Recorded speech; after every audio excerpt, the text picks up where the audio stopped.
There's been a lot of discussion about viewership in the NHL and how things are looking fairly dire this season. Much of it honestly comes from a single tweet, which in my opinion has been way extrapolated beyond the original point, but we'll discuss it nonetheless. So the big article that I've seen going around comes from Awful Announcing, where they reference a tweet by Braylon Breeze stating that Thursday's Sharks-Kraken contest on ESPN had only 175,000 viewers, the lowest viewed NHL and ESPN game to date. Now, those are undoubtedly very bad numbers, but they were also admittedly something the headline excluded, the lowest viewed NHL game this season to date, which is unsurprising given the Seattle time zone and the general East Coast bias towards NHL viewing audiences. But to take these few data points and extrapolate something greater is maybe a bit premature. And it reminds me a ton of how early this season the big discussion was, viewership numbers are way down for the NHL regular season start, which is true, but only without context. The numbers were down compared to last season when Connor Bedard was starting, and this year we're also being affected by several leagues having playoff games on the same night. To be honest, I think it's completely insane how many articles are using this one same talking point and using it to extrapolate across an entire season, when generally, and I say this as someone critical of Gary Bettman in the NHL, most evidence seems to point to the league actually growing. This past postseason saw record numbers in terms of viewership, especially in the first round.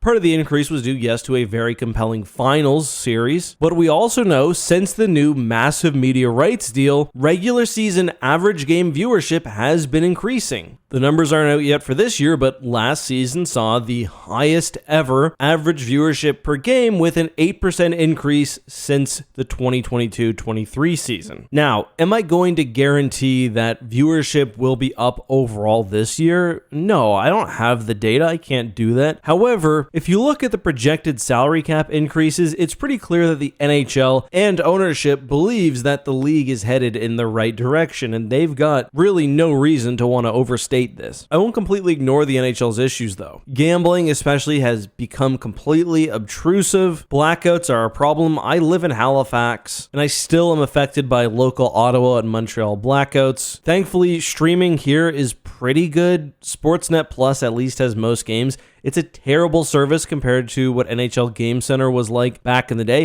You used to be able to go to NHL.com, click a game, and just watch right from there. Now you've got to go to Sportsnet, click straight. It's just, I'm going to get frustrated. So yeah, there are definitely some issues, but I do think cable viewership remains fairly strong, and more viewers are also moving to streaming services. So we'll see, but let me know your thoughts down below. Thanks to everyone who, in the first week, has joined the Ek Hockey Patreon. We've got a new Discord live. Rewards are starting to get finalized. Brandon's working on an exclusive video. So if you're interested, link down in the description. It helps keep this channel gambling ad-free.